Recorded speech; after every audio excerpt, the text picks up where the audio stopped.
Hello everyone, welcome back to my channel. तो जल्दी से शुरू करते हैं प्रेगनेंसी सीरीज़ के सेकंड ट्राइमेस्टर के सिम्टम्स, जो मैं आपको बताऊंगी मेरे 4th, 5th and 6th month में क्या क्या सिम्टम्स थे।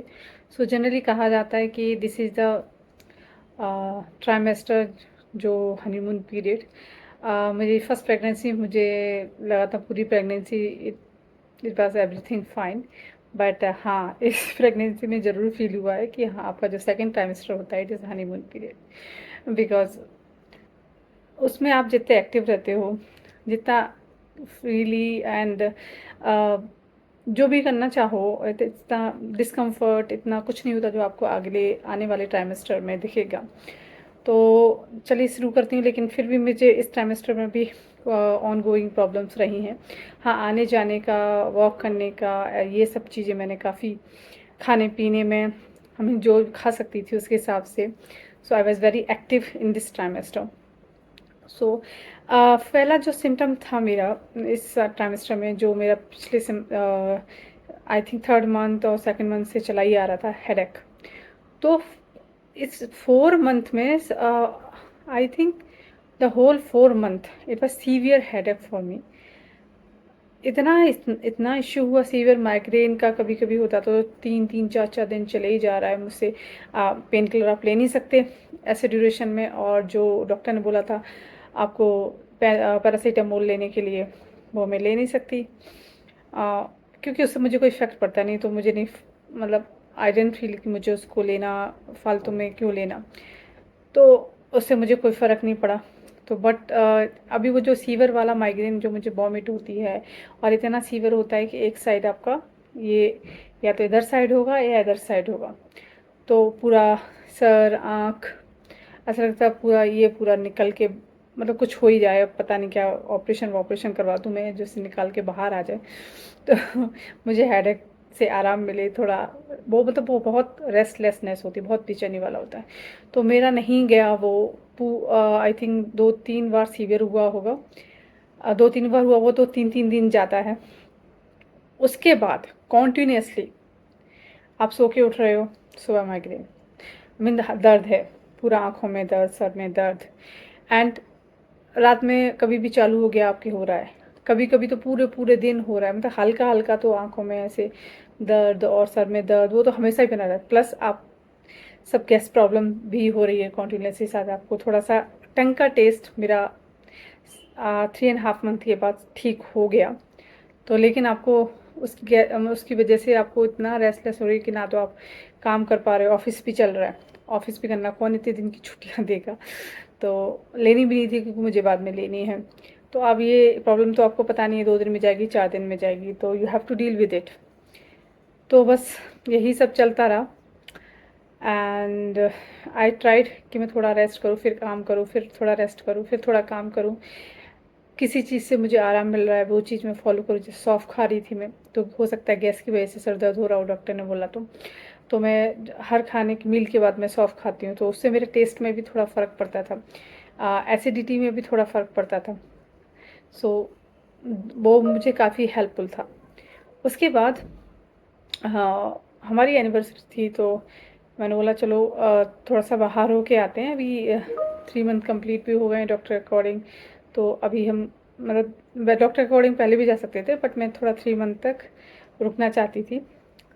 थोड़ा सा रुक के अपने एंटी स्कैन के बाद आराम से थोड़ा टेंशन फ्री हो के, तो मैं जाना चाहती थी। तो मेरा एंटी स्कैन वगैरह सब कुछ अच्छे से हो गया, एंड उसके बाद हम गए, तो वहाँ भी हल्का हल्का था, but touch wood may be change of the environment और समथिंग। तो जब मैं, मतलब वहाँ से आते आते वापस, उसके बाद मेरा हेडेक्स इट वाज फाइन, सो ये सही हो गया।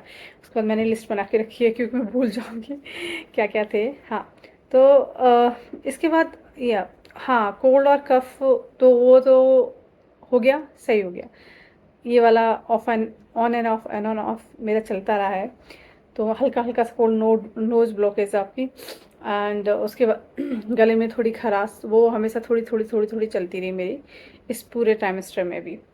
हाँ, एक बार ज़रूर हुआ, आई थिंक हमें इस ड्यूरेशन में ग्लूकोज टेस्ट कराने बोला मेरे डॉक्टर ने। जनरली आई थिंक मैंने जो जो भी पढ़ा, वीडियोस वगैरह देखे, उसमें बोलते हैं कि आई थिंक 6 मंथ में सब कुछ कराते हैं, बट मेरे केस में मेरी डॉक्टर ने रिकमेंड कर दिया 4.5 मंथ में ही करा लो। तो मेरे शुगर टेस्ट वगैरह सब कुछ सही आ रहे थे, ग्लूकोज टेस्ट, टॉलरेंस टेस्ट कराना था, तो हम घूम काम के आएंगे। तो आई थिंक उसके बाद 1-2 दिन बाद मैंने बोला चलो करा लेते हैं, क्योंकि मैं तो बहुत श्योर थी मेरा शुगर तो कुछ हाई हो ही नहीं सकता, मेरा हाथ तक नहीं गया है, तो अब कैसे जाएगा। तो उसके बाद में तो नहीं, शुगर वगैरह हाई नहीं आएगा, चलो कराते हैं। तो शुगर ग्लूकोज टॉलरेंस टेस्ट करा, उसमें आपको ग्लूकोज पिलाते हैं इकट्ठा। उसके बाद आपको वो 1 घंटे बाद आपकी शुगर टेस्ट करते हैं कि आपकी बॉडी ने कितना, मतलब उसको झेल पाने का पोटेंशियल है। तो पहली बार जब हम कराने गए तो थोड़ा सा हल्का सा हाई आया, तो it was shocking for me कि ऐसे कैसे हो सकता है। तो मैं सोच रही हूँ कुछ हुआ क्या। तो उससे एक रात पहले कुछ तो चल रहा था घर में, तो मुझे थोड़ा सा टेंशन वेंशन हो गया था काफ़ी। और मतलब मैं थोड़ा लेट भी सोई थी, लेट भी खाया था, तो मुझे लगा ज़रूर उसकी वजह से हुआ है ये सब गड़बड़, मैं दोबारा कराऊँगी। मैंने डॉक्टर को पिंग किया, तो डॉक्टर ने फिर रिप्लाई किया कि ठीक है आप दोबारा 1 हफ्ते बाद करा लो। दोबारा 1 हफ्ते बाद आई थिंक शिवरात्रि थी, तो वही एक दिन पहले फास्ट रहना था। मैं हमेशा फास्ट रखती थी, तो मैंने सोचा इस बार भी रखती हूँ। मैं प्रेगनेंसी वजह से छोड़ती नहीं हूँ, कुछ ऐसा खा लूँगी जो मतलब खाती रहूँगी, बट व्रत रख लेती हूँ। तो वही सिंघाड़े के आटा वगैरह के पराठा, सब्जी और पनीर की सब्जी, ये सब मैंने बनाया खाया। साबूदाना वगैरह जो भी मतलब व्रत में खा सकते हैं वो मैंने खाया। कोई मतलब ऐसी कुछ खास रिस्ट्रिक्शन नहीं ली मैंने। हाँ, मीठा थोड़ी सी खीर खाई। तो दूसरे दिन जब हम कराने गए टेस्ट, उस दिन तो उस दिन तो और भी हाई निकला, तो फिर मैं और भी शॉक हो गई कि अभी क्या किया जाए। अब तो सेकंड टाइम पे आया है, तो अब तो श्योर और बढ़ के भी आया है, तो डेफिनेटली कुछ तो जेस्टेशनल डायबिटीज़ करके टर्म होता है। मैंने कहीं वो तो नहीं है, अगर वो होगी तो मैंने सुनी थी कि मुझे मैं प्रे करी थी वो ना हो, क्योंकि उसमें मैंने आई थिंक मेरी एक नेबर थी, उनको तो उनको इंसुलिन लगते थे। मुझे इन सबसे बड़ा डर लगता है कि पेट में इंजेक्शन लग रहे हैं आपके। अभी अब मुझे सुई के जो पिंच करने से भी बहुत डर लगता था, तो अभी तो बड़ा प्रॉब्लम हो गया। डॉक्टर ने बोला एक वहाँ पे या तो डाइटिशियन से मिलो, मैं डॉक्टर का नाम भूल गई, तो थोड़ा सा उनसे मिलो और जाके हॉस्पिटल में, वो आपको प्रॉपर गाइडेंस देंगे।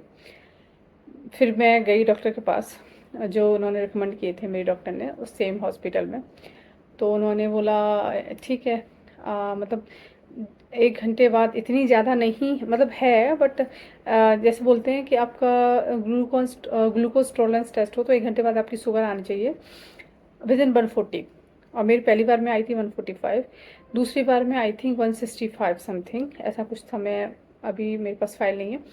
तो डॉक्टर ने बोला अगर 180 से ऊपर होती है तो जेस्टेशनल डायबिटीज़ होती है, बट इससे नीचे है तो हम दोबारा चेक करेंगे। आप एक बार दोबारा से शुगर मॉनिटर करना घर में, ग्लूकोमीटर खरीद लो। तो मेरे हस्बैंड को है शुगर, तो ग्लूकोमीटर था घर में। तो उन्होंने बोला after breakfast, after lunch, after dinner and before breakfast. तो बिफोर ब्रेकफास्ट तो हो गया खाली पेट, and after breakfast lunch dinner after 1 hour आपको मॉनिटर करना है। अगर आफ्टर 1 आवर विदिन 140 आता है रेंज, तो आपकी शुगर बिल्कुल ठीक है। अगर उसके बाद थोड़ा सा ऊपर नीचे होता है, आई मीन उससे 140 से ऊपर आता है, तो आपको जीडीएम है। लेकिन उससे पहले उन्होंने बोला एक बार अगर आपको डाउट लग रहा है, क्योंकि जो नर्सिस दे रहे थे आपको ग्लूकोज नाप के नहीं दे रहे थे, तो अंदाजे से डाल रहे थे। तो मेरे हस्बैंड को बोला कि आई हैव डाउट कि वो नाप के नहीं दे रहे हैं, ऐसे ही दे रहे हैं। तो उन्होंने बोला तो दोबारा कर लो, नेक्स्ट संडे को अपने घर पे कर लो। थर्ड टाइम मैंने ग्लूकोज टेस्ट अपने घर पे किया। उस टाइम मुझे लगा मैं ग्लूकोज पी के जो भी एग्जैक्ट क्वांटिटी ध्यान नहीं, में 75 ग्राम कुछ था एक गिलास में डाल के पी के मैं सो गई। तो 1 घंटे बाद जब चेक किया तो वो फिर से आई थिंक 165 और 170 कुछ आया। और उसके बाद तो क्या किया जाए, लेकिन 2 घंटे बाद भी चेक करने को बोला। 2 घंटे बाद चेक किया तो सब कुछ नॉर्मल था, विदिन 120 रेंज में था। तो हमने डॉक्टर्स को रिपोर्ट शेयर की, तो उन्होंने बोला कि हाँ ये जीडीएम है, बट डाइट से कंट्रोल हो जाएगा, आप डाइटिशियन से मिलो। इतनी हाई नहीं है, बट डाइटिशियन से मिलके डाइट चार्ट बनवा लो। तो वो अब 3 हफ्ते से लगातार ग्लूकोज टेस्ट चल रहा था। कोल्ड एंड कफ का थोड़ा सा हल्का हल्का इशू चल ही रहा था मुझे। तो उस अगले दिन मुझे कोल्ड के साथ फीवर भी आ गया।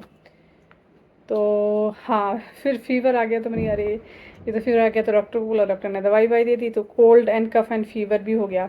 मे बी ग्लूकोज ज़्यादा पीने की वजह से आया हो। उस दिन रात में मैंने घास पे वॉक करना चाहिए, तो ग्रीन ग्रास पे वॉक करके आई थी मैं रात में, तो मे बी पता नहीं क्या ठंड लगी क्या, तो लेकिन कोल्ड का फीवर हो गया मुझे। उसके बाद जो आपको मैंने बताया कि मुझे जेस्टेशनल डायबिटीज़ डिटेक्ट हो गई, शुगर हाई हो गई। तो वो तो मेरे लिए बहुत बड़ी स्ट्रेस की बात थी ऊपर से।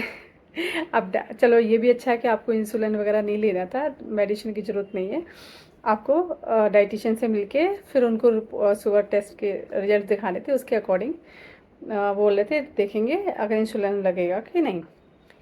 ये था। एंड वीकनेस तो लो off and off on and off होती रहती थी मुझे, कि आज सही है तो डॉक्टर ने बोला कभी कभी बीपी लो होता होगा तो नमक वाला पानी आप डाल के पी लो, नींबू नमक का पानी मिक्स करके पी लो। तो ये था। ये गैस भी चलती रही मेरी, तो डॉक्टर ने बोला कभी 10 दिन, मतलब आई मीन 3-4 दिन लगातार, जैसे आपको कब गैस ज़्यादा बनती है उसमें, जैसे ब्रेकफास्ट लंच में ज़्यादा बनती है लंच के बाद, तो लंच से पहले आप 10-40 ले लो 3-4 दिन लगातार, हो सकता है 4 दिन के बाद आपको ना बने। तो मैंने फॉलो किया उस चीज़ को एंड इफ़ेक्टिव रही। तो इस मामले में कहूँगी जो जो मेरी डॉक्टर होती उनकी जीभ पे सरस्वती विराजमान होती थी, और वो मुझे सूट करता रहा।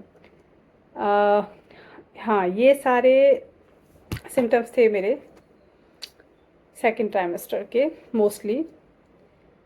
और तो इसके अलावा ऐसा कुछ नहीं है। ईयर क्लोज वगैरह, मतलब जो कान में बंद होने की प्रॉब्लम भी थोड़ी थी, वो नेक्स्ट ट्राइमेस्टर में ज़्यादा बढ़ी। तो स्टे ट्यून्ड, मैं नेक्स्ट ट्राइमेस्टर के सिम्टम्स भी आपके साथ लेके आऊँगी, और क्या क्या रेमेडीज़ मैंने लाई, सॉरी, क्या क्या रेमेडीज़ मैंने यूज़ की वो भी आपके लिए लेके आऊँगी। और इसके अलावा जीडीएम का मैंने अलग से वीडियो बनाऊंगी आपको, जेस्टेशनल डायबिटीज़ क्या होती है और मैंने क्या खाया, कैसे कंट्रोल हुई, क्योंकि वो बहुत लंबा वीडियो हो जाएगा और उसको डिस्कस करने बैठूंगी तो वो डिफरेंट टॉपिक है। तो उसके लिए मैं अलग से वीडियो बनाती हूँ। इस वीडियो में इतना ही।